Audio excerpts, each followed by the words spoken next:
What's going on, football world? It's Carter with X's and O's, and on this video I'm going to be discussing offensive formations. In particular, I'm going to be discussing a name and modification system that I use to communicate to players and other coaches what formations I want to put on the field in order to run a scheme or a play, or to isolate a defender, to gain a mismatch, to gain an edge in the football game, based upon formations and manipulating those formations. So what I'm going to do is I'm going to use this template that you see here, this graphic, and I'm going to move from left to right and discuss the elements of the name and modification system. And then I'm going to do 4 examples for you to show you how you can manipulate the system. So let's get started. In this first box, this first component will always address the backfield. How is the backfield, the running backs, the quarterback in the backfield, how is that going to look prior to the snap of the ball? The next element that you can manipulate here or communicate is a 3 or greater wide receiver set. I will be doing an example to give you an example about how that looks. Or you can also use this element or this section to communicate any special formation that the offensive coordinator or the coach might want to employ for that week, or maybe a gadget play, trick play, something like that. The next area or element is going to be the quarterback shotgun modification. Quarterback shotgun modification. And in this video, anytime you see a MOD, obviously that's going to be the abbreviation for mod. Okay, or modification is going to be the abbreviation for modification, MOD. Quarterback shotgun mod. So basically, if the huddle call includes a gun call, that's going to put the quarterback in a shotgun type look. We can get into a pistol type look, or we can get into a pro gun style look, anything like that. This could also include any backfield modification. So you have your base backfield, and then if we put a modifier to that, our backfield could modify as well. This could be something like a switch call, meaning that the tailback and the fullback would switch positions, different things like that. The next element or area is going to be discussing the tight end, and I'm going to put him in X's and O's yellow. The tight end placement. And this is important because this basically determines the strength of the offensive formation. Where's the strength going to be? And basically what you're going to get out of this is basically a left, or you're going to get a left or a right call. And that's going to set the strength. Another thing that you can add into this element, and I'm going to put an and, is an offensive line modification. Offensive line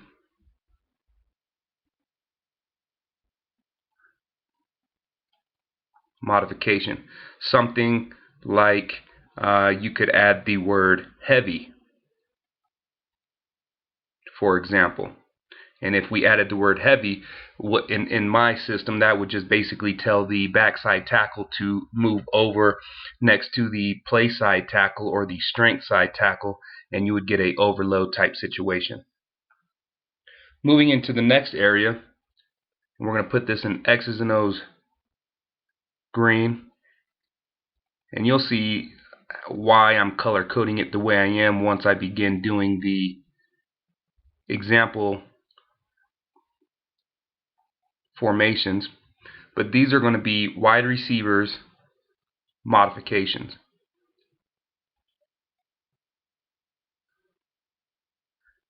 And it could be something like a twins call. We want the wide receivers to line up in twins. Or we might want to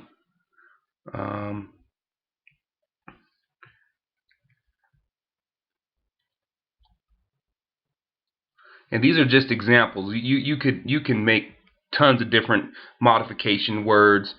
These are just terms I use. Obviously, this has worked for me in the systems that I have ran and coached. But you can get as creative as you want to with the words and the modify cues or modifying cues that you use in your system. But you'll see how it all works once we get into the diagrams. So that fourth area is wide receiver modifications. Twins could be an example, or squeeze. Moving into the next box, we're going to go back to the tight end, and we are going to use a tight end modifier. And in this box, I'm going to put the Y in yellow again, and I'm going to box him up in X's and O's green, because that's going to determine when we start doing our diagrams when the tight end is modified. So this is going to be our tight end modifying section, tight end mod. And then finally, the last area is if you want to include any motions in the offensive formation. Any motions help out when offensive coordinators and quarterbacks are trying to figure out whether the defense is in a man coverage or a zone coverage. So you might want to add a motion on the back end of various formation naming systems or calls, so that you can kind of dictate to the defense or try to figure out what the defense is trying to do to defend your offensive attack. All right, let's get into the examples. And so what I'm going to do now is I'm going to draw a basic 5-man offensive line that we can use as a template as we go through our examples. The first example, and what I'm going to do with this, just so you know, there are going to be more videos to come off of this video where I am going to take base formations such as an I formation or a pro formation and expand upon this name and modification system video and get into more depth and detail and specifics about those individual formations in relationship to this system. And so this is a brief rundown, a very fundamental video. There's tons more that you can do to get into this, and I will get into it in future videos. But what I'm going to do with these 4 examples is build from a very basic offensive call or offensive formation and build up to a more complex example. The first one, let's start out with basically a very simple I formation. We are going to use that as our backfield. We are going to forego the backfield or quarterback modification. We are going to put in a right call, and then we will bypass the wide receiver modification, the tight end modification, but we will put I will put a Zeke, and this is a term I use in my system to tell the Z receiver that he is going to run a motion weak. So Z plus weak equals Zeke. It works for me. And like I said, there's more than one way to skin a cat, so you might like a different type of terminology. But let's start off by building our backfield. So we know our backfield is a I formation with no modifiers. So there's our I formation. We know that the tight end is going to be on the right side. And you can see kind of how my color coding is going. So it's going to be a right or a left call. So I right, which would place our Z on the right side off the line of scrimmage, and our X on the left side on the line of scrimmage. There is our I right, but we do have a Zeke call, so upon the quarterback's cue to motion the Z receiver, he is going to go from the strong side and motion across the formation, probably into a twins type look. He's going to motion from strong to weak. That is our Zeke, and therefore we have our I right Zeke. That's the first example. Let's move into the next example and how to use this template in order to manipulate the naming and modifications of offensive formations. The next one I would like to use is a king backfield. So we're going to use a king, and I will be doing a video with a I formation base, and in that video you understand why I use blue for the king. But we're going to use a king. We're going to bypass the quarterback and backfield modification, and we're going to use we're going to go king left. So we switched it from right to left, so we have a king left. We are going to use a wide receiver modifier, so we're going to go twins. I want my wide receivers in twins, and we're going to bypass the other elements. So the tight end modifier and the motion we are going to bypass. So you can see how you can use this to mix and match various elements of your offensive formation. I'm going to put my quarterback in, my tailback. We know that our tight end is on the left, or our Y is on the left, so he would line up over there. And we know that we have a king backfield, which means, in my terminology, that the fullback's inside toe would line up with the guard's outside heel. And that fullback would then be placed somewhere in the B gap, about 3 yards behind the line of scrimmage. So there's our king left. And we do have a wide receiver modifier, twins, which would put our X and our Z somewhere over there. So there we have our king left twins using the formational template above. Let's move into our third diagram.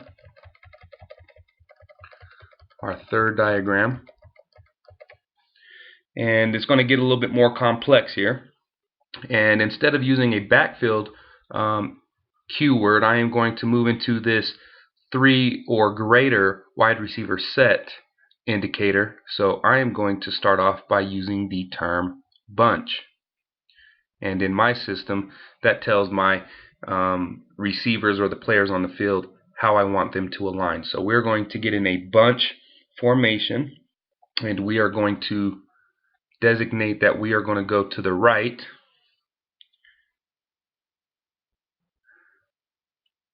We are going to go to the right. We are going to have a wide receiver modifier. I am going to use the word down below, squeeze, and I'll show you what I mean by that. And we are also going to, I actually passed over the gun, but we're going to put a gun in there, and we are going to bypass the final 2, which is the tight end and the motion. So bunch, gun, right, squeeze. And so we're going to start off by doing this. So the bunch, I'm going to go ahead and put my X receiver over here. In a normal bunch formation, my bunch would be spread out in space.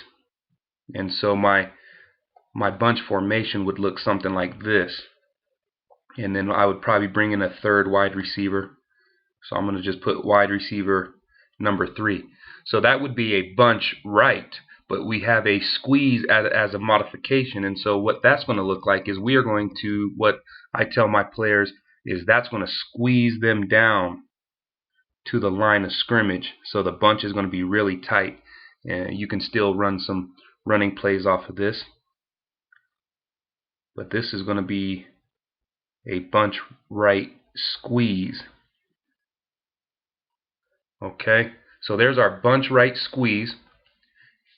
and I have my quarterback in gun, so he's going to be about 5 yards off the ball in the backfield, and then my leftover running back would be next to him, probably protecting his backside, but also being an alignment to where he's still a running threat.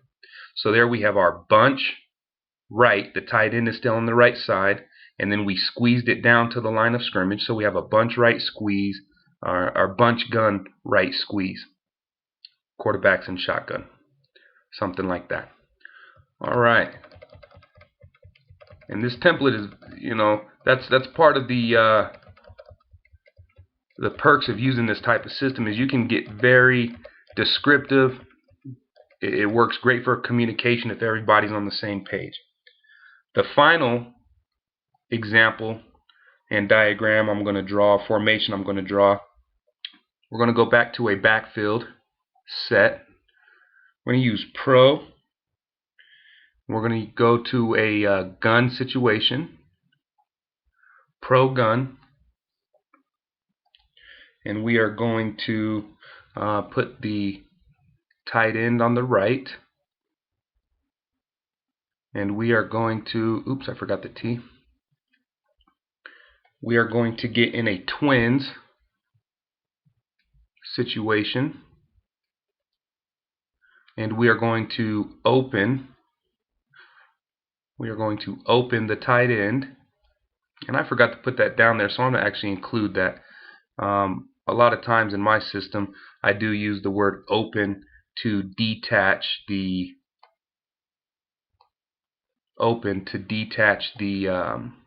tight end or the Y from the line of scrimmage. So we're going to use a pro gun right twins open, and we're going to actually go ahead and include a motion call. And so in this one I'm going to use a Zulu call. Alright, so now you can see we've built our way up to a very complex play call. So let's build this a little bit. So we're going to have a pro right gun, or pro gun right. And so I'm going to go ahead and start by placing my tight end. And we know the tight end is right and he is open. So we are going to detach him. He's on the line. He's right. I'm going to box him up in green, X's and O's green. So he's right and he's open. We know that the wide receivers are in a twins. So that would put the X and the Z over there. And then we know that we are in a pro gun. So my quarterback's going to be in a gun. Tailback would be away from the tight end, and fullback would be to the tight end. So there we have our pro style, our split backfield, pro gun, right, twins, and the tight end is open. The only thing we're missing is the Zulu call, and so we, on the quarterback's cue or signal, the Z back would motion, or the Z receiver would motion from weak to strong. The Zulu nation was a very strong nation in Africa back in the day, and so that's just a term I used to have the Z back motion strong. Pro gun right twins open Zulu. One of the downsides or the cons to this system, as you could probably imagine, is the fact that it does get a little wordy at times. That is a downside. There's upsides and downsides to everything. So the length or the complexity of the verbiage could sometimes maybe get a little confusing, and you're going to want to pick and choose how much you want to use for a game plan. But that's kind of a double-edged sword, because it is so wordy, it's very descriptive, and it lends itself to a lot of flexibility in which the offensive coordinator, the coaching staff, can really move players around to get the mismatches across the field, isolate weaker defensive players, that type of thing. So it's a double-edged sword. You'll have to weigh your options. But this has been a video discussing the offensive formations, specifically the naming and modification system that I use with the template. There will be more videos to come to go into further depth about this. And as always, I hope it has added to your knowledge of the game of football, whether you are a player, a coach, or a fan. If you'd like to see a video topic in the future, please leave a comment in the comment section below, or email me at xzandos.com. Please like the video. If you're new to the channel, please subscribe, and I appreciate your time watching, and there will be more videos to come.